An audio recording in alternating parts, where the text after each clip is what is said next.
All right, so welcome to another deep dive. Today we're going to get into something I think you'll find fascinating. The connection between entrepreneurship, wealth, and faith, specifically during Ramadan. Okay. Our source material for this one is a bit different. It's actually a live conversation between a Muslim entrepreneur, his name is Imran, and a YouTube influencer, and they recorded this during Ramadan, like an online live stream. So we've got this interesting blend of business insights and spiritual reflections. Right. Definitely not your typical business conversation. Yeah, it's a really unique blend. You know what I think is so interesting about it? It's how it kind of pushes back against those common ideas people might have about, Islam and wealth. Yeah. Yeah, I'm really curious to explore that more. Absolutely. Where should we start with this? Well, right away, Imran makes this clear distinction that there are two paths to wealth, the criminal and the righteous path. Okay, interesting. How does he explain that? So he's explaining that from an Islamic point of view, any wealth you get through illegal or unethical means, even if it looks successful, on the outside, that's actually a form of divine punishment. It's called istidraj. Istidraj. Yeah, it's this idea that worldly success can sometimes lead people, well, further from their faith. Oh, so it's not real success then, not spiritually. Exactly. Mm-hmm. He contrasts this with the belief that Allah provides for those who live righteously, often in ways you wouldn't expect. Right. And this is where the idea of taqwa comes in. Okay. Taqwa means fear of Allah or God consciousness. Mm. And it's seen as like a key to getting divine blessings. So it's not just about, working hard and being smart. There's this whole other spiritual side to it. Right, exactly. And to kind of make this point clear, Imran uses this analogy. Imagine like you're in the desert, right? Yeah. Dying of thirst. And then all of a sudden, this spring appears out of nowhere. Oh. It's a metaphor, you see. Mm. It's for the unexpected solutions and opportunities that can happen when you live with taqwa. It's not just luck. It's about aligning yourself with like divine will. Right. Makes sense. And I guess that leads into why Ramadan is seen as like such a powerful time for growth, right? Personally and professionally. Yeah, that's exactly where Imran takes the conversation. Okay. He's talking about how Ramadan is like a spiritual training ground. You can strengthen your taqwa through, fasting, prayer, and charity. He actually describes it as filling your cup of taqwa. Mm. And when that cup overflows, it spills over into, every part of your life, even your business. Oh, I like that. So it's not just about not eating and drinking. It's about this deeper connection with your faith. Precisely. And using that to grow in everything you do. Exactly. Imran actually shares a story from his own life about how, after one Ramadan where he was really devoted, he suddenly got all these business opportunities. Like it was effortless because his taqwa was attracting these blessings. That's amazing. It sounds like he's not just, talking about theory. He's actually living it. Right, right. And that brings us to the next interesting point. He gets into some very specific business principles. They're valuable even for people who aren't, entrepreneurs. Okay. I'm all ears. What kind of principles are we talking about? Well, one of the big ones he really emphasizes is honesty and transparency in all your business dealings. Okay.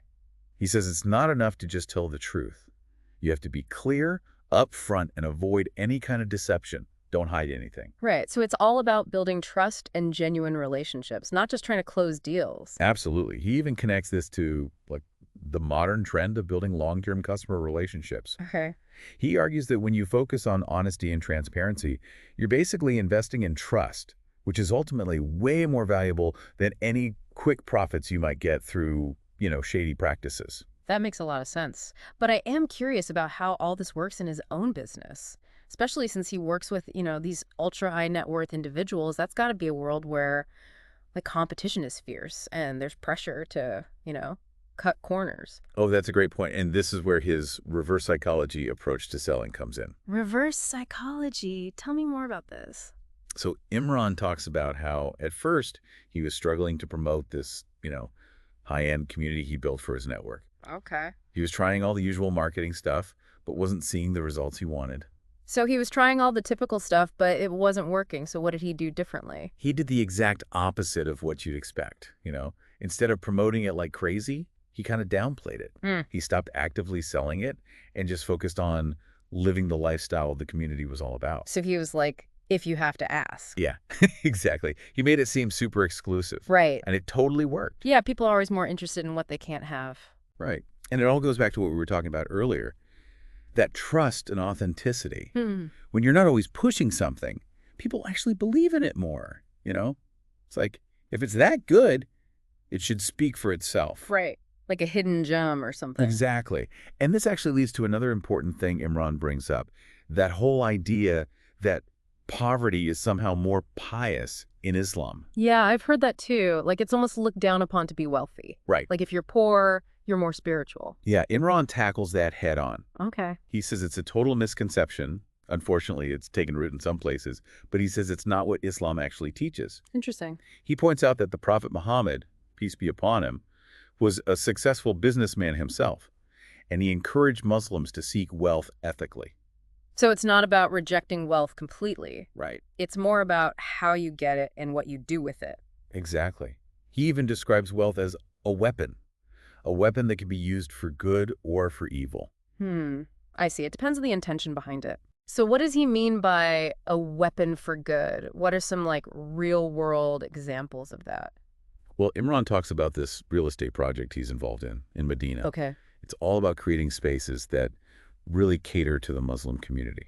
Like what specifically? Like apartments with prayer rooms, communal areas for people to connect, Mm-hmm. building things that encourage a sense of community and spirituality. That's really cool. So it's not just about profits. No, not at all. Yeah. He also talks about using wealth to support charities, Yeah.